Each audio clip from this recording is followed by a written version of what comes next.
بہت عظیم یادداشت دی تھی،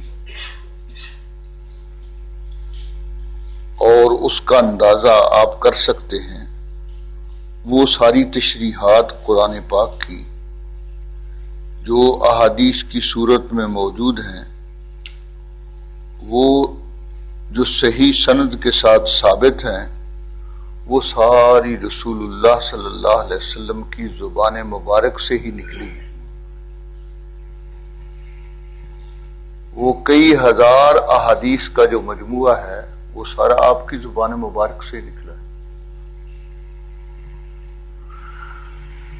تو یہ قرآن مجید جس طرح اترتا تھا، آپ اس کی لیے اس قدر اہتمام فرماتے۔ سورہ قیامہ کے اندر اللہ نے فرمایا، جبریل امین جب وحی لے کر آتے تو آپ ساتھ ساتھ پڑھتے تھے۔ جبریل امین پڑھتے، آپ بھی ساتھ ہی پڑھتے تھے۔ ادھر اس میں آپ کو دو قسم کی مشقتیں تھیں، ایک تو جبریل امین سے سننے کی مشقت، دوسرا ساتھ ساتھ پڑھنے کی مشقت، کہ سننے میں بھی کوئی لفظ نہ رہ جائے اور پھر زبان پر لانے میں اور پڑھنے میں بھی کوئی لفظ تاکہ نہ رہ جائے۔ ان دونوں باتوں کا آپ کو اہتمام کرنا پڑتا۔ تو آپ صلی اللہ علیہ وسلم ان دونوں باتوں کا اہتمام فرماتے۔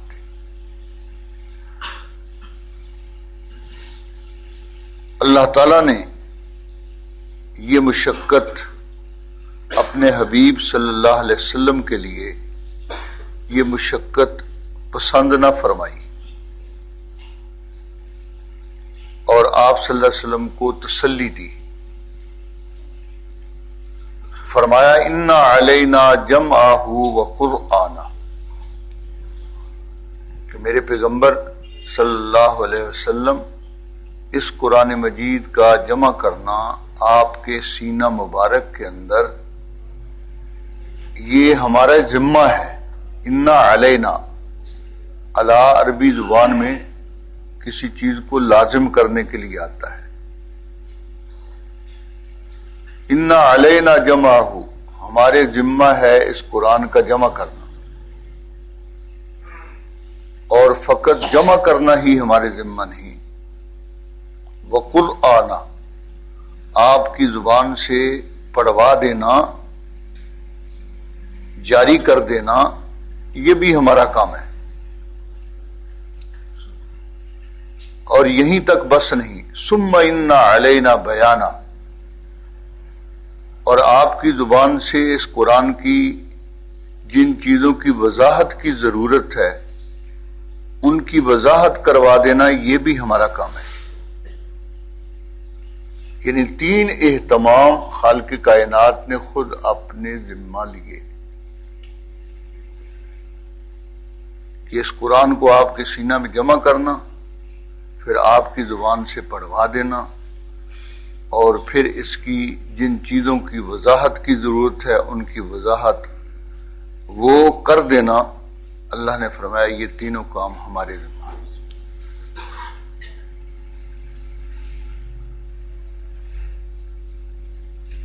آپ صلی اللہ علیہ وسلم گویا کتابت کا حکم جو ہے وہ بھی اللہ کی طرف سے آپ کو دیا گیا،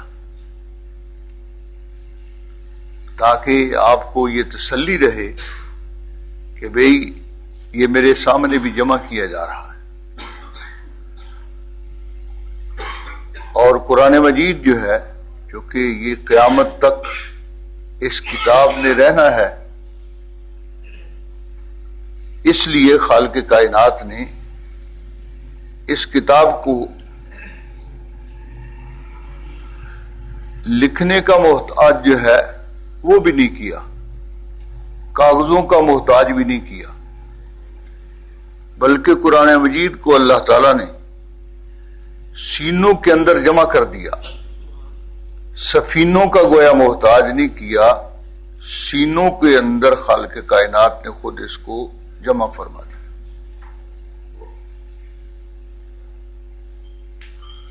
پہلی کتابیں جتنی اتری تو ان کے حفاظ جو ہیں وہ انبیاء علیہ السلام ہوا کرتے تھے، اور امت کے لوگوں کو ان کتابوں کا کچھ حصہ کسی کو یاد ہے، کسی دوسرے کو اس کا دوسرا حصہ یاد ہے، ساری کتاب جو ہے وہ یاد انبیاء علیہ السلام کو صرف ہوتی تھی۔ یہ قرآن مجید کی خصوصیت ہے کہ خالق کائنات نے اس کتاب کو آپ صلی اللہ علیہ وسلم کی امت کے افراد جو ہیں ان کے سینوں کے اندر بھی اللہ تعالیٰ نے اس کو جمع فرما دیا، اور یہ اللہ تعالیٰ کا اس امت کے ساتھ خاص احسان ہے، خاص احسان، خاص انعام جو اس امت کو عنایت کیا گیا کہ سب سے پہلا وہ سینہ جو اس قرآن مجید کو جمع کرنے کے لیے منتخب کیا گیا وہ رسالت مآب حضرت محمد مصطفیٰ احمد مجتبی صلی اللہ علیہ وسلم کا وہ پاکیزہ سینہ مبارک تھا۔ اور اس کے بعد سب سے پہلے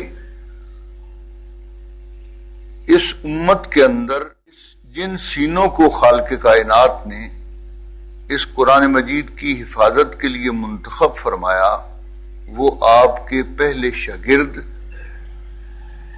حضرات صحابہ اکرام رضوان اللہ تعالی علیہم اجمعین تھے۔ ان کے سینوں کو خالق کائنات نے پسند فرمایا کہ آپ صلی اللہ علیہ وسلم کے بعد ان کے سینوں کو اس کی حفاظت کا ذریعہ بنایا، اور صحابہ اکرام نے قرآن مجید کو یاد کرنے میں پورا اہتمام کیا۔ آپ صلی اللہ علیہ وسلم سے سیکھا، اپنے گھروں میں بھی سکھایا، اپنی اولادوں کو سکھایا، اور یہ آج ہم تک جو قرآن مجید پہنچا ہے یہ صحابہ کرام کے دم قدم سے ہے۔ ہم یہ صحابہ کرام کا احسان، پوری امت صحابہ کرام کا یہ احسان اتار نہیں سکتی۔ وہ لوگ بدبخت ہیں کہ جو صحابہ کرام کے واسطے کو درمیان سے نکال دینا چاہتے ہیں، ان سے بڑا بدبخت دنیا کے اندر کوئی نہیں۔ جو ہے صحابہ کرام کو درمیان سے نکال دیا جائے تو پوری شریعت غیر معتبر ہے، اس کو کوئی اعتبار ہی نہیں۔ وہ کہاں سے حاصل ہو؟ اس لیے کہ آپ صلی اللہ علیہ وسلم کو دنیا سے رخصت ہوئے تو 1400 سال سے زیادہ عرصہ ہو گیا، تو ہمیں کہاں سے حاصل ہوگی؟ ہمیں حاصل ہونے کا ذریعہ یہی ہے کہ صحابہ کرام نے اپنے شاگردوں کو، اپنی اولادوں کو انہوں نے یہ قرآن سکھایا، اور اس کی سند، قرآن کی سند اتنی مضبوط اور متواتر ہے کہ ہزاروں انسانوں نے آپ صلی اللہ علیہ وسلم سے سیکھا، اور ان ہزاروں انسانوں نے جن کے بارے میں عقل، صحیح عقل، غلط عقل نہیں، صحیح عقل، وہ یہی کہتی ہے کہ اتنے انسان جھوٹ نہیں بول سکتے، عقل ان کو اس بات کو ناممکن قرار دیتی ہے۔ صحابہ کرام ہزاروں کی تعداد میں انہوں نے قرآن مجید کو آپ صلی اللہ علیہ وسلم سے حاصل کر کے محفوظ کیا، اور پھر ان کے لاکھوں شاگردوں نے ان سے حاصل کر کے آگے امت تک پہنچایا، اور اس وقت کروڑوں کی تعداد کے اندر حفاظ اس قرآن مجید کے موجود ہیں۔ الحمدللہ، الحمدللہ، اس پر جتنا بھی شکر ادا کیا جائے وہ کم ہے. قرآن مجید کے جمع کرنے کی آپ صلی اللہ علیہ وسلم کے بعد اب ایک تو سینوں میں جمع تھا، اس کو کاغذوں پر منتقل کرنا، اس جمع کا معنی کاغذ پر منتقل کرنا ہے. یہ نہیں کہ اپنی طرف سے اس میں کوئی چیزیں داخل کر لیں، جس طرح کے بدبخت اور بدباطن لوگ کہتے ہیں کہ انہوں نے جی تبدیلیاں کر دی. تو یہ کتاب جو ہے اس کے اندر تبدیلی کوئی کر ہی نہیں سکتا. قرآن مجید میں اللہ نے یہ بات صاف فرما دی کہ یہ ایسی کتاب ہے لا یاتیہ الباطل من بین یدیہ ومن خلفہ، کہ کسی طرف سے بھی باطل جو ہے اس کے اندر گھس نہیں سکتا. قرآن مجید کیا ہے؟ یہ اللہ کا کلام ہے، اور جبریل امین کو اللہ پاک نے خود سنایا، اور جبریل امین نے پھر آپ صلی اللہ علیہ وسلم کو سنایا، اور آپ صلی اللہ علیہ وسلم نے صحابہ کرام کو سنایا. جب قرآن اترتا تھا جبریل امین لے کر آتے تھے تو اس وقت سب سے پہلے جبریل آپ کو سناتے تھے، آپ سن کر صحابہ کرام کو سناتے تھے. اور یہ وہ پیغام ہدایت ہے جو آخری زمانے تک ہدایت کا ذریعہ ہے، اور یہ اسی طرح ہدایت کا محفوظ ذریعہ رہے گا. دنیا کی کوئی طاقت اس قرآن کو نہیں مٹا سکتی، اور نہ ہی کوئی باطل اس کا سامنا کر سکتا ہے.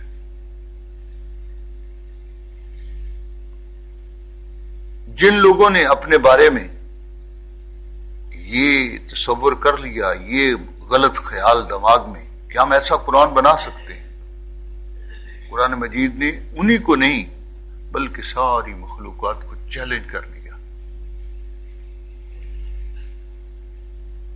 کہ اس جیسی فاتو بصورت من مثلہ، ایک سورت بنا لو. سب سے چھوٹی سورت سورہ کوثر ہے، اس کی 3 آیات ہیں اور 19 حروف ہیں، اس کے 3 آیات 19 حروف. تو فرمایا چیلنج دیا ان کو کہ ایسی سورت بنا لاؤ، ایسی سورت جس کا مضمون بھی اسی طرح ہو جیسے اس چھوٹی سورت کے اندر خالق کائنات نے بہت سارے مضامین، گویا سمندر کو کوزے میں بند کر دیا.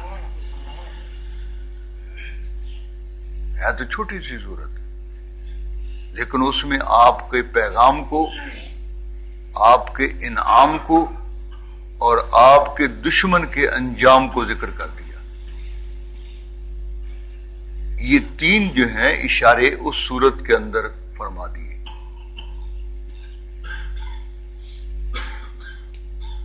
کہ اللہ نے آپ پر انعام فرمایا، اور آپ کا پیغام کیا ہے، اور آپ کے دشمن کا انجام کیا ہے.